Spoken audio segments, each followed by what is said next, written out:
안녕하세요. 내년 3월에 결혼을 앞두고 있던 30대 여성입니다. 그리고 듣자마자 눈치채셨겠지만 과거형이에요. 파혼했거든요. 남자친구하고는 대학교에서 알게 되었어요. 같은 전공은 아닌데 교양 과목을 듣다가 조별학습하고 그러면서 이제 통성명하고 그런 식이었죠. 사실 그때만 하더라도 남자친구랑 이렇게까지 관계가 발전될 거라는 건 상상도 못했어요. 그저 인맥을 넓힌다는 정도였지. 그런데 2번이나 같이 수업을 듣게 되다 보니까 신기하기도 하고 그래서 좀 더 가까워졌던 것 같습니다. 이후로 그 인연이 이어져 좋은 오빠 동생 사이로 지내다가 제 나이 26살의 남자친구의 고백으로 마침내 연인 사이가 되었죠. 그런데 사귀고 나서야 그간은 보이지 않던 것들이 하나씩 눈에 들어오기 시작했어요. 그중 하나가 바로 남자친구의 경제 사정이었죠. 사실 남자친구가 어려운 형편에서 자랐을 거라곤 생각을 못했어요. 대학 시절에는 하고 다니는 게 다 거기서 거기기도 했고 제가 남자친구를 이성으로 생각하지 않았던 탓에 별 관심이 없었거든요. 하지만 졸업 후 좋은 회사에 들어갔고 말로는 그때 당시 연봉은 5천 정도 된다 했으니 집안 형편을 떠나서 경제적으로 데이트를 한다거나 할 때 크게 무리가 없었죠. 그때만 하더라도 학생 때와 마찬가지로 결혼까지 하게 될 줄은 몰랐기에 남편의 가정 형편에는 관심을 두지 않았기도 하고요. 하지만 막상 결혼 이야기가 오가고 나서는 돈 이야기를 피할 수가 없었습니다. 저도 조금씩 주변에서 먼저 결혼한 언니들이나 친구들을 통해서 이런저런 이야기를 듣다 보니 언제까지 남자친구의 능력 하나만 보고 있을 건 아니구나 싶기도 했고요. 그래서 사귄 지 6년 만에 남자친구에게 가정 형편이라던가 재정 상황에 대해서 정말로 내키지 않았고 껄끄러웠지만 물을 수밖에 없었어요. 그리고 그렇게 알게 된 사실은 좀 충격적이었습니다. 남자친구는 자취를 하고 있었는데 전 어째서인지 당연히 전세일 거라고 생각하고 있었거든요. 하지만 남자친구 말이 집을 구하던 당시 그럴 만한 목돈은 없었기에 월세로 들어왔고 이후로 불편함을 느끼지 못해서 계속 월세로 지내고 있었답니다. 보증금 3천에 월세 60. 그리고 이게 어떻게 보면 남자친구의 전 재산이기도 했어요. 왜냐하면 제가 적금은 하고 물으니 적금 같은 건 할 여유가 없었다면서 처음으로 자기 가족들에 대해서 이야기를 꺼냈거든요. 아마 모르긴 몰라도 결혼 이야기까지 오가는 마당에 더는 뭐가 됐던 간에 대충 둘러대고 넘어갈 순 없었던 거겠죠. 아무튼 남자친구는 대학교 때문에 서울로 올라왔지만 남은 가족들 그러니까 아버님 어머님 그리고 남자친구보다 3살 많은 신우는 여전히 같이 살고 있다 했습니다. 그리고 3사람이 사는 집은 전세라고 했어요. 여담이지만 자가냐 아니면 전세냐 월세냐 하고 물으니 왜 자기가 그런 것까지 저한테 말해줘야 하냐면서 남자친구가 꽤나 불쾌해하더라고요. 하지만 제가 결혼할 사이인데 그 정도는 당연히 물어볼 수 있는 거 아니냐 하니까 투덜거리면서 대답은 해주대요. 그리고 저는 계속해서 시부모님은 무슨 일을 하시는지, 신우는 어디를 다니는지 물었는데 남자친구 아버님은 회사 택시를 하시다가 코로나 이후로는 집에서 쉬고 계신다 했습니다. 어머님께서는 식당 일도 하시다가 또 청소 일도 하시다가 그때그때 상황에 따라서 조금씩 다른 일을 하신다고요. 그리고 이때 하마터면 저도 모르게 한숨을 내쉴 뻔했어요. 모르겠어요. 2분의 직업이 실망스럽고 그런 건 아니었는데 아무래도 제가 남자친구에게 바라는 바가 있었던 건지 그리고 신우의 경우는 지금 생각해도 답이 안 나온다 싶은데 남자친구 말로는 원래 연예인 지망생이었답니다. 어려서부터 워낙 예쁘단 소리를 많이 듣고 자라서 솔직히 온 가족 모두 신우가 연예인이 될 줄 알았다나요. 하지만 어쨌든 일이 잘 풀리지 않았고 그래서 지금은 딱히 하는 일 없이 아버님과 같이 집에 있다대요. 그래도 사귀는 사람이 있어서 그 사람하고 결혼을 한 해 만에 그러고 있다나 어쩐다나. 그런데 솔직히 말하겠습니다. 이 모든 이야기를 전부 다 듣고 났을 땐 왠지 속이 갑갑한 게 한마디로 답이 없다 싶었어요. 아무리 제 남자친구가 번듯한 직장을 다니는 성실하고 좋은 사람이라고 해도 시부모님의 상황도 그렇고 무능력한 신우도 그렇고 어쩌면 남자친구가 일평생 책임져야 할지도 모르는데 그걸 제가 옆에서 지지해줄 자신이 없었으니까요. 그리고 남자친구도 변해가는 제 표정을 읽기라도 했는지 옆에서 열심히 설명하기를 그래도 자기 부모님이 사치가 심하시고 그런 분들은 아니랍니다. 그저 아버님이 능력이 없으시다 보니 하루 벌어 하루 먹고 사는 일이 반복되었고 그러다 보니 지금 이런 상황이 된 거지. 아버님도 집에 계시긴 하지만 그래도 이런저런 소일거리라도 생기면 열심히 하시는 분이고, 어머님도 지금까지 한번 제대로 쉬지도 못하시고 일평생 일하시던 분이라면서요. 신우는 뭐, 남자친구도 하는 말이 자기 누나지만 무슨 생각인지 모르겠다고. 그래도 신우는 시집가면 그만 아니냐. 내가 뭐 달리 해줄 건 없다 하던데. 사실 저라고 얼마나 잘 사는 집딸은 아니에요. 하지만 저희 친정부모님은 그래도 두 분 노후 준비는 확실히 되어 있으시고 살고 계신 아파트 외에 다른 부동산도 가지고 계셨어요.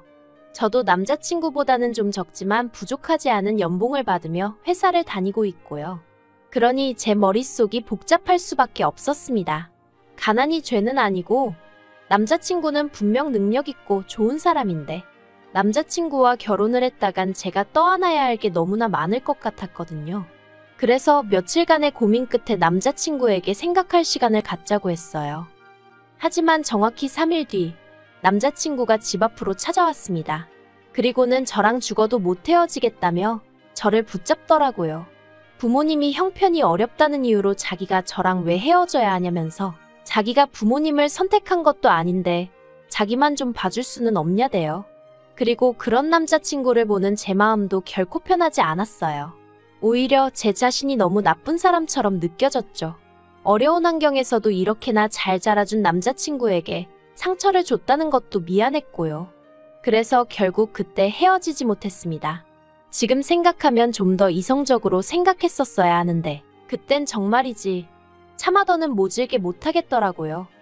아무튼 그래서 다시 저희는 만나기 시작했고 이후로 상견례까지 빠르게 진행되었습니다. 저희 집에서는 남자친구 사정을 아시고 안타까워하시면서도 탐탁치 않아 하셨던 게 사실이에요. 특히 어머니는 저더러 그러지 말고 잘 생각해보라고 결혼은 사랑만 가지고는 되는 게 아니라며 저를 말리셨지만 이미 남자친구에게 한번 헤어지자 했다가 마음을 고쳐먹기까지 했던 저에게 어머니가 하시는 말씀은 그저 매정한 잔소리로만 느껴질 뿐이었죠. 그래서 오히려 그런 어머니께 그러면 조건만 좋으면 장땡이라는 거냐? 엄마는 아빠 조건 보고 결혼했냐 하는 막말까지 했다니까요. 지금 생각하면 정말 제가 미친 X였어요. 이 세상에 부모님보다 저를 생각해주는 사람은 없다는 걸 어째서 그땐 그렇게도 까맣게 잊고 있었는지. 그런데 시간이 지날수록 이건 아니다 싶은 상황이 하나둘씩 제 앞에 벌어졌고 저는 결국 두 손 두 발 다 들고 남자친구에게 이별을 고할 수밖에 없었습니다. 처음엔 저도 이게 맞는 건가? 내가 너무 오바해서 생각하나 그런 생각도 들었는데 지금은 제가 내린 결정에 이만큼의 후회도 없어요. 남자친구의 형편을 알고 나니 도움이랄 건 기대할 수도 없었지만 거기까지도 괜찮다고 생각했어요. 남자친구가 사는 집 보증금하고 제가 모아둔 돈하고 그리고 부족하면 대출을 받으면 된다 싶었거든요. 그런데 그 이야기를 꺼내니 남자친구가 한다는 소리가 자기 상황이야 워낙 없으니 그렇다 쳐도 저희 부모님은 저 결혼하는데 뭐 하나도 안 도와주시는 거냐며 열을 내더라고요. 좀 당황스러웠어요. 저는 남자친구가 못 해오는 만큼 저도 저희 부모님께 손은 벌리지 않는 게 맞다고 생각했거든요. 그리고 그게 적어도 남자친구가 따지고 들 건 아니다 싶었고요. 그래도 여기까지도 남자친구가 눈치가 없어서 그런가 보다고 설마 염치가 없고 뻔뻔해서 그런 질문을 그런 식으로 한 건 아닐 거라고 믿었습니다. 그래서 남자친구에게 농담 반 진담 반으로 오빠도 아무것도 안 받아오는데 난 받아와야 하냐고 받아쳤더니 그걸 뭘 그렇게 따지냐고 한 명이라도 받아오면 좋지. 우리 미래에 도움이 될 거 아냐? 하는데 솔직히 아주 틀린 말은 아니었지만 기분이 좋지는 않더라고요. 그래서 그냥 그런가 하고 대충 넘겼어요. 어쨌든 내가 안 받아오면 별 수 없는 거지 막말로 남자친구가 따지고 들겠나 싶었으니까요.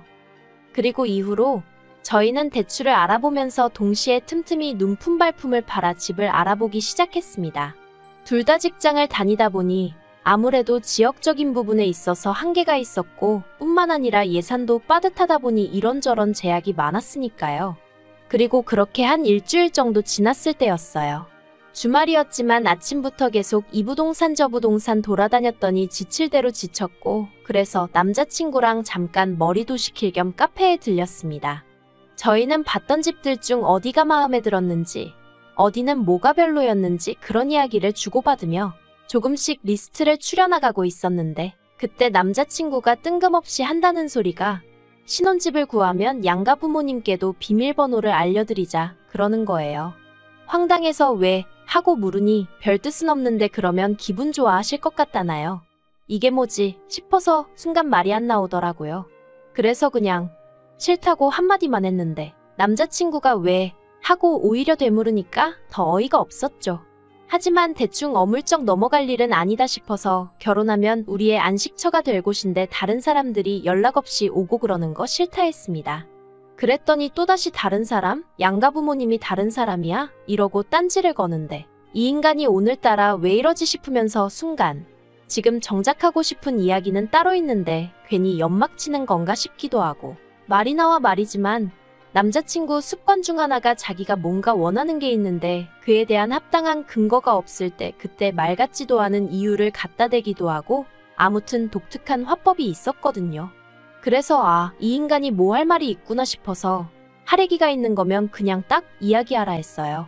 그랬더니 남자친구가 그제서야 한숨을 내쉬더니 실은 엊그제 아버님이 위암 판정을 받으셨대요.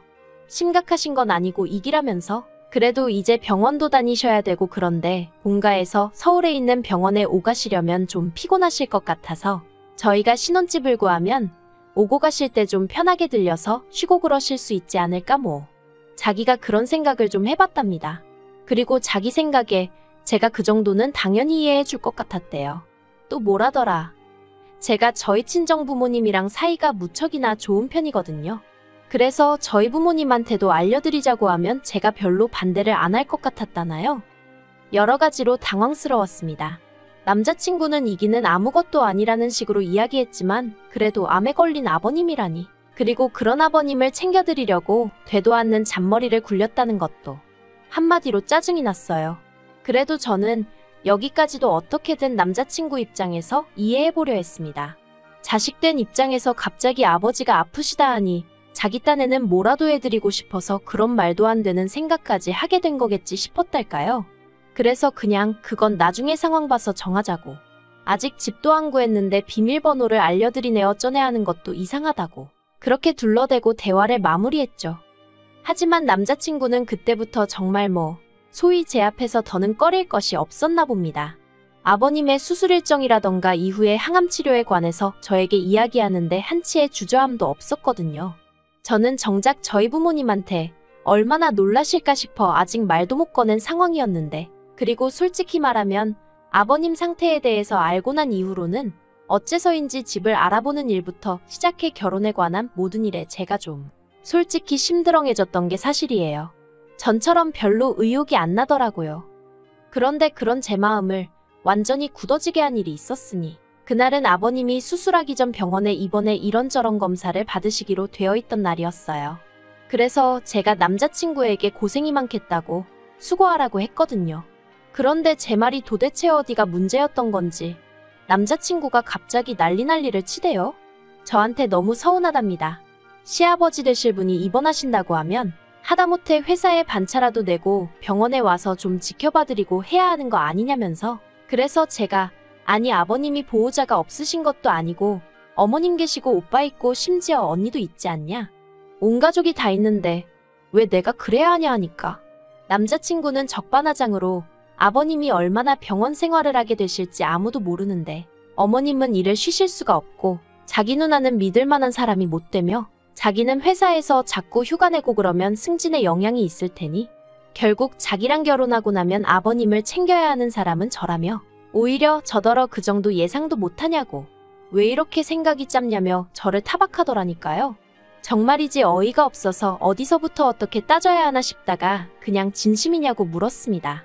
남자친구가 갑자기 편찮아지신 아버님 때문에 예민해져서 순간이지만 억지를 쓴 건지 아니면 정말 그렇게 생각하고 말한 건지 그게 궁금했거든요. 그런데 남자친구는 두 번의 고민도 없이 뭘 당연한 걸 묻냐입니다. 진심이래요. 저한테 서운해서 미치겠답니다. 결혼 이야기까지 오가는 마당에 시아버지 되실 분이 편찮으시다는데 그럼 한번 제대로 들여다보고 어디 불편하신 데는 없는지 챙겨드릴 생각은 제가 눈꼽만큼도 안 하는 것 같아서 그게 서운해 미치겠답니다. 그리고는 무슨 정말 한이라도 맺힌 사람 마냥 울분을 토하는데 그런 남자친구를 보고도 미안한 마음은커녕 내가 왜 이딴 소리를 듣고 있어야 하지 싶은 게 그냥 그간의 일들이 주마등처럼 스치면서 뭔가 잘못되어도 단단히 잘못되었다는 생각이 들었어요. 결혼은 사랑하는 사람이랑 하는 게 맞지만 그렇기에 어쩔 수 없는 상황이라면 희생을 할 수도 있는 거지만 그래도 이렇게 희생을 강요받아선 안 된다 싶었죠. 그래서 남자친구에게 일단은 미안하게 됐다고 사과를 건넸습니다. 그리고는 나는 어떻게든 잘해보려고 했는데 남자친구의 모든 걸 품고 가기엔 그릇이 작은 사람 같다고 그러니 이 결혼은 없던 걸로 하자고 했죠. 전 솔직히 남자친구가 전처럼 울며불며 절 붙잡진 않을까 그럼 어떻게 해야 하지? 이별을 고하면서도 그게 걱정이었는데 남자친구의 반응은 전과는 완전히 달랐습니다. 난데없이 저를 어르고 달래려 들었거든요. 왜 그러냐? 우리 힘들게 여기까지 오지 않았냐? 그리고 편찮으신 아버지가 당신 때문에 우리 헤어진 거 아시면 아버지 충격으로 암이 더 심해지실지도 모른다. 너 착한 사람인데 그렇게 되면 스스로 용서할 수 있겠냐? 하지만 남자친구가 말 한마디 한마디를 더 내뱉을수록 제 마음과 결심은 확고해져만 갔습니다. 그리고 남자친구가 저에게 유익한 사람이 아니라는 게 처음으로 점점 선명히 보이더라고요. 그래서 그런 소리 하지 말라고 딱 자르고 그 길로 바로 택시 타고 집에 왔어요. 남자친구 번호는 차단하고 그래도 남자친구가 저번처럼 또 멋대로 나타나 울고불고 붙잡을까봐 걱정도 되고 그래서 친정 부모님께 그간의 상황부터 헤어지게 된 경위까지 싹 다 말씀드리니 저희 아버지가 휴가까지 내시고 저랑 같이 있어 주셨습니다. 여차하여 남자친구가 어슬렁거리기라도 하면 가만두지 않으시겠다고요. 그리고 아닌 게 아니라 남자친구가 저희 집 앞에 왔는데 혼자가 아니었어요. 세상에 편찮으시다는 아버님을 모시고 같이 왔더라고요. 아마 마음 약한 제가 아버님까지 뵙고 나면 다시 돌아갈 거라고 생각한 건지. 그런데 어쨌든 결론은 역효과만 났죠. 저희 아버지께서 무슨 저런 놈이 다 있냐며 헤어진 여자친구 잡겠다고 병원에 있어야 할 아버지를 데리고 여기로냐고. 다행히 영문을 모르셨던 아버님께서 저희 아버지 이야기를 들으시곤 남자친구한테 네가 사람이냐며 그 자리에서 큰 소리 내시고 전 2층 창문에서 엿보고 있었는데 아무튼 동네가 다 시끄러울 정도였으니까요. 그래도 우여곡절 끝에 파혼했고 지금은 마음이 너무나 홀가분합니다. 듣자 하니 남자친구는 상황이 좋지가 않은가 보더라고요. 수술하려고 열었는데 생각보다 여기저기 전이가 심해서 남자친구가 회사까지 관두고 아버님 병간호를 하는 쪽으로 된 것 같다나요. 그리고 그런 이야기를 들으니 남자친구가 안 됐긴 한데 동시에 하마터면 그 짐을 같이 짊어질 뻔했구나 싶은 게 이기적으로 들릴진 몰라도 잘 빠져나왔다 싶은 게 솔직한 심정이에요. 제가 더는 바라는 건 없고요. 비록 헤어졌지만 그래도 남자친구 아버님도 완쾌하시고 남자친구도 자기 인생 잘 챙겨가며 살았으면 하는 마음입니다. 저는 저대로 더는 파혼한 남자친구는 신경 쓰지 않고 그저 묵묵히 제 인생을 살아갈 거고요.